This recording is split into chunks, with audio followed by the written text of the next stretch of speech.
ரசூலுல்லாஹ் சொன்னாங்க, பொறாமப்பட வேண்டியவங்க 2 பேர் தான். அதுல ஒருவர் ரஜுலுன் அத்தாஹுல்லாஹுல் குர்ஆன், அல்லாஹ் ஒருத்தருக்கு குர்ஆனை கொடுத்திருக்கிறார், அவர் குர்ஆனை பாடமாக்கி இருக்கிறார், குர்ஆனை கற்றிருக்கிறார், அவர் இரவு பகலாக ஃபஹுவ யகூமு பிஹி ஆனா அல்லைலி வ அத்ராஃப அன்-நஹார், இரவு பகலாக குர்ஆனை ஓதுறார், ஓதி கொடுக்கிறார், குர்ஆனுக்கு சேவை செய்யறார், தீனுக்கு பாடுபடுறார். இப்படி குர்ஆனுடைய ஹிதுமத்திலே அவர் இரவு பகலாக நேரத்தை காலத்தை கழிச்சு கொண்டிருக்கிறார்.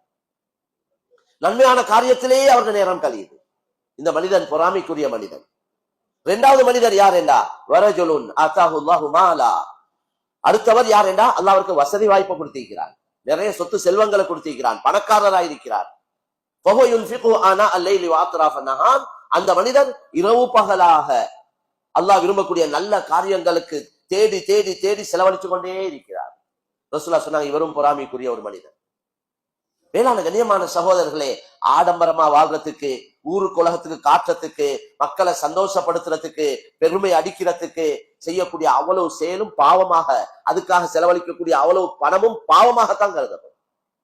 அதுக்கு நன்மையே இல்லை. எங்கட இன்றைக்கு அல்லாஹ் எங்களை எல்லாரையும் மன்னிக்கணும். கொஞ்சம் வசதி வாய்ப்புகள் வர வர நாங்க நாளுக்கு நாள் ஆடம்பரத்துக்கு பழவி கொண்டு போறோம்.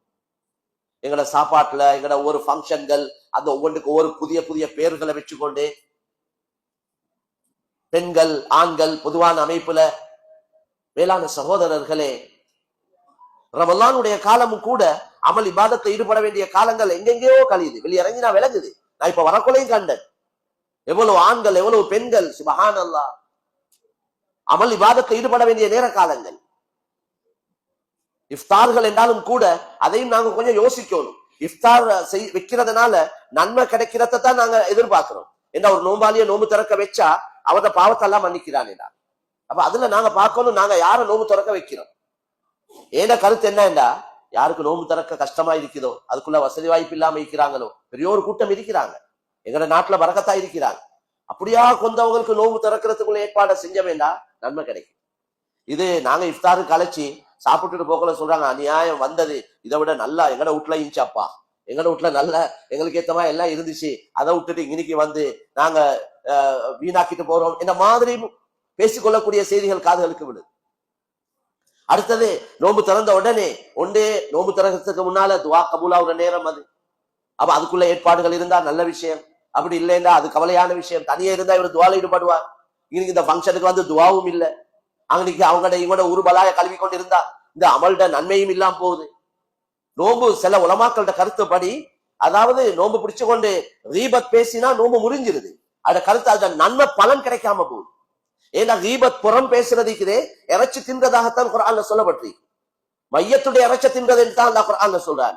அய்ஹிப்பு அஹதுக்கும் அய்யகுல லஹ்மா அஹீஹி மைதா ஃபகரிஹ்துமூ, நீங்க உங்களோட சகோதரருடைய மையத்துடைய இறைச்ச சாப்பிட விருப்பமா இருக்கீங்களா? நபியுடைய காலத்துல 2 பெண்கள் அவங்க புறம் பேசினாங்க, ரசூலுல்லாஹ் வாந்தி எடுக்க வச்சாங்க, இறைச்சி துண்டுகள் வந்தது. சொன்னாங்க நபி ஸல்லல்லாஹு அலைஹி வஸல்லம், நீங்க யாரையோ பத்தி புறம் பேசிருக்கீங்க, அதனாலதான் இது வெளியே வாந்தி சத்தி எடுக்கிறீங்க, இறைச்சி துண்டு வரும். அப்ப அத அல்லாஹ்க்கு ஏலாம இல்லை அப்படின்னு செஞ்சு காட்டேன், உண்மையை ஹகீகத்தை வெளிப்படுத்தேன்.